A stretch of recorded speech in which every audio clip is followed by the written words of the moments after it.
It's an honor to be here. And Professor Green, it's especially an honor to speak at this illustrious center. And thank you to Professor Tom Milani for inviting us all back, and particularly me, to speak to you about changes in writing systems. And today I'll be talking about evolutions in the representation of Kulitan and its implications for its encoding in Unicode. Now, a little bit about me. I am a data and analytic manager at a fintech company in Chicago. Prior to that, I was in the academy for a while, did my PhD in history from the University of Michigan, a postdoc in linguistics at Berkeley. And I've been involved in Unicode for a very, very long time. I was designated as a Unicode bulldog, not a time bulldog like Tom, but a Unicode bulldog by Unicode Consortium in many years ago. I'm currently a technical director of the Script Encoding Initiative at UC Berkeley. And I had a very, very great honor to serve as one of the two mentors for the Silicon Unicode internship program. And we heard from the four illustrious junior fellows or interns yesterday. So in the time that I've worked on Unicode, I have encoded 30 scripts and 4 number systems, several character additions, and 4 emoji.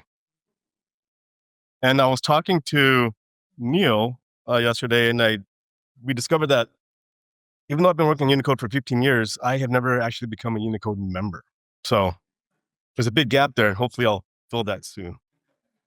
And why do I do this work? My goal is to ensure, I'm an historian and a linguist by training. So I want to be able to preserve documents, preserve writing, preserve knowledge. And my work with Unicode is aimed at ensuring that the digital input, display, and interchange of all text in every script ever created is as digitally native as English text in Latin that you're reading now. I'm able to do this with the support of SEI and also the Unicode Consortium. And particularly, I want to thank Dr. Deborah Anderson, who I've been working with for 15 years, and now Anusha Hussain, who's the new director of SEI, and also Toril, Lisa, Rick, Ken Whistler, Peter, Mark Davis, Ken Lundy back there, and Ruzbe for all the work and the collaboration that they've given me over the years. And also, I've had the opportunity to receive funding for the work that I do through Unicode, through the Adopt a Character program, and also through SEI from an NEH grant. And also, most recently, a very generous grant from the Mellon Foundation and also the Internet Society Foundation, which will enable me to work on at least 16 additional scripts that we'll add to Unicode. So with that, I want to focus on one particular script called Kulitan. And the trope I want to use here is one of simplicity versus complexity. And that's all tied within the realm of script change. So there's a script in the Philippines called Kulitan, which has undergone some changes. When written in an analog fashion, it's quite simple. Even in its new form, in analog form, it's quite simple. But when we transform from analog to digital, it becomes fairly complex. Now, this is all within the trope of script change. So script change is typically glyphic. For example, here is a graphic that shows the evolution of the Latin alphabet from Proto-Sinaitic down to Latin. And you see here that letter forms change, and you may add new characters to a given script over time, but the actual structure of the script is retained. So Proto-Sinaitic was an alphabet, and Latin is still an alphabet. Similarly, we have transformations across geographies. So we have evolution of the letter in index scripts from Brahmi, all the way from the ancestral Brahmi form from Maurya Gupta time period, all the way down to the modern. And we see that the ductus of writing letters changes, but overall, the structure and the behavior of letters stay the same. The changes in scripts are rarely structural. Here we have an example in the middle of Old Sogdian written vertically on rocks in Central Asia, northern Pakistan, present-day Pakistan. We'll notice that the retention of inherent features, that inherent features are retained during rotation or directional change. So on the on the right-hand side, we have the script written horizontally. We see that the letter forms do not change even when rotated. So again, writing systems are quite durable, and they're durable for a reason.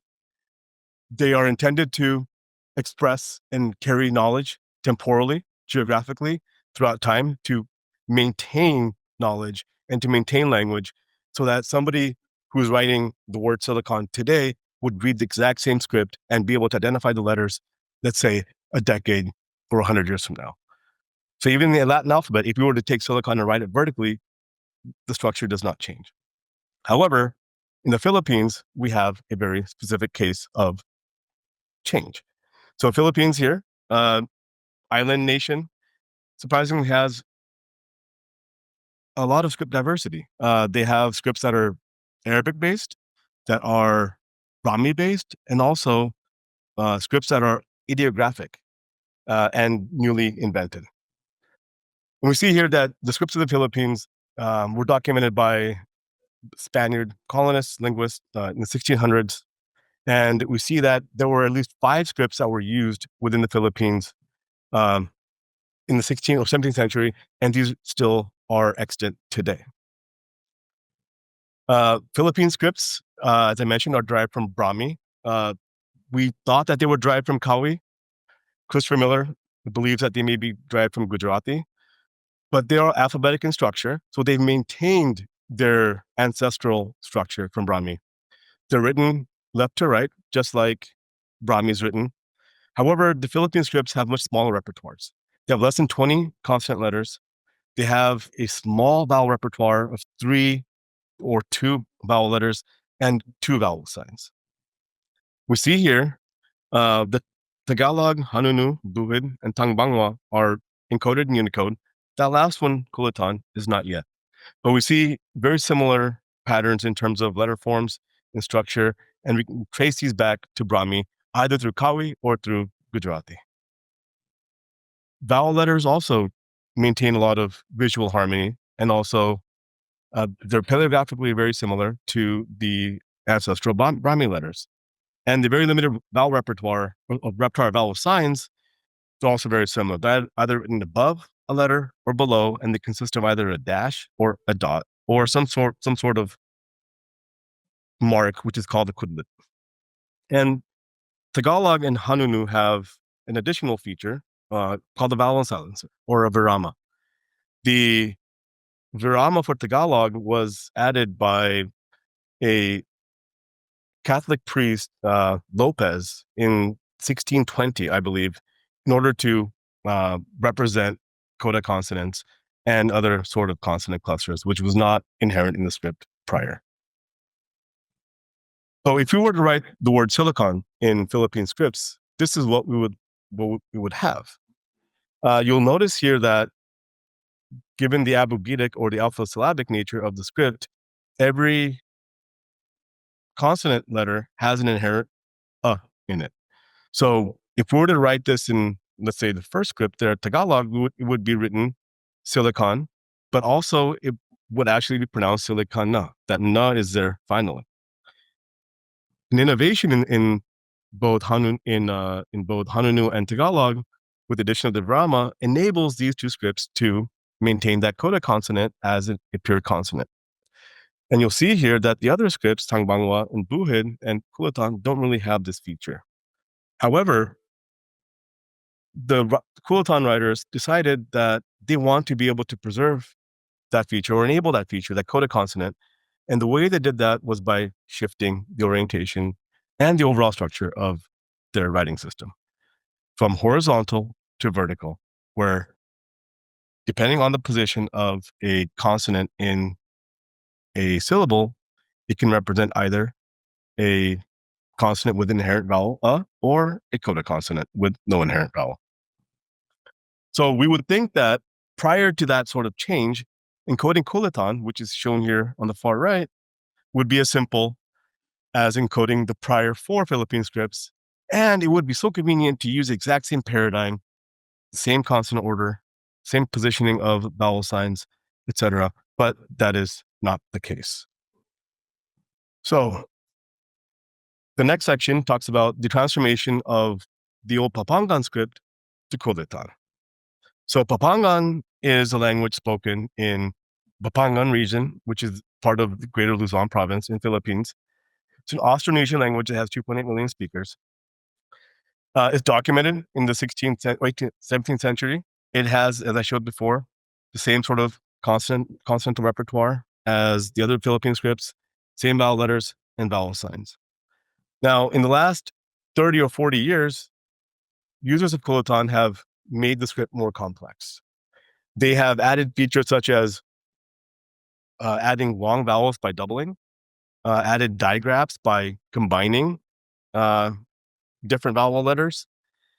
They have taken vowel letters and vowel signs and expanded the alphasyllabic nature of the script. So here we have the syllables ka, ka, ki, ku, ke, and ko written with the base ka. And if a vowel letter is attached to a consonant sign, then it becomes a dependent form, and so on and so forth. The coda consonant, if the exact same character, depending on where it's placed in a syllable, will either retain the inherent vowel or will drop it. So here we have the coda consonant, kang, kang, king, king, etc. And you'll see that the position of the nga character at the end means that it's lost its inherent vowel. And if you look at the representations on the far right here between king and kinga, we see that that location, the placement of that consonant letter is very important in the overall structure of Kulita. If it occurs at the end of a syllable, then it loses its inherent vowel. If it occurs below, then it's a syllable in its own right. So here we have an additional complexity. Kulitan is written from the far right, top to bottom, in columns that flow or lines that flow from right to left. The syllable itself, however, is written from left to right downwards. So here we have the word kapangpangan, and you see ka, pang, pang, an. And if we were to have a new line, this word would now flow to the left. So why is this the case? Well, Michael Panglingan says that there's a sacred geography involved with Luzon and with Papangan. He says that, like the sun that shines from heaven, its radiance reaches down to earth, rising from Bundok Ayala, which is here you see Arayat. That's Bundok Ayala, which is a mountain, and it descends on Mount Pinatubo. So he's saying that it's the direction of the sun, rises in the east and sets in the west. And this is why when the sun descends and moves across the earth, this is why Kulitan is written from top to bottom, left or right to left. The other more plausible reason is that there's a tendency within the Philippines to consider all of the non-Tagalog scripts as derivatives of Babayin. Babayin is a term they use for Tagalog.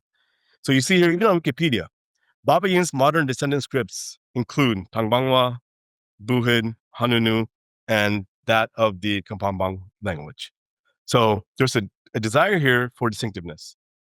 And so when they turned to an identity for the script, they looked around and saw, oh, you know what? Here's Korean. It's also Abugidic in nature. And so I strongly believe that this was a strong influence on Kulitan, that they modeled their script on something that was very aesthetically pleasing. And given the fact that they were very drawn towards calligraphy, they decided to shape their syllables and to modulate the width and the positioning of the letters within their syllables according to the Hangul fashion. So what does that mean for Kulitan in Unicode, where Kulitan is the face and Unicode is the interface? Again, simple to complex. We expand from 2 columns to 3, and we go from alphasyllabic to featural system, where now every letter has a position. It has an independent position, it has an initial, and it has a final form. Same thing with the vowels. It has an independent form, it has an initial form, and it has a medial form.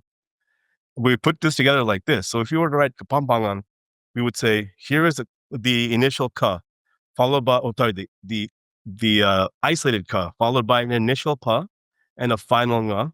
Again, an initial pa and a final nga, and then an initial and a final na.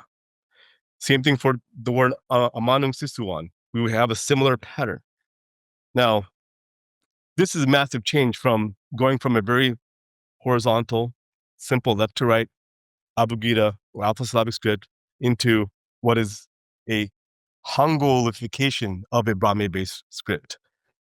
Now, this may be difficult to actually encode in Unicode. If we follow a JAML model, we might be able to do that. Another option might be to encode every distinct syllable possibility as its own character. The other problem is that they also want to be able to write loan words.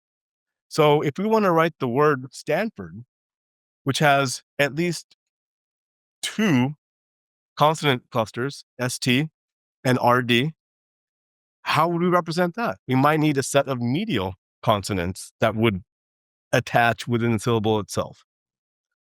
But that's my short talk on Kulitan, and I give 3 minutes back to Tom.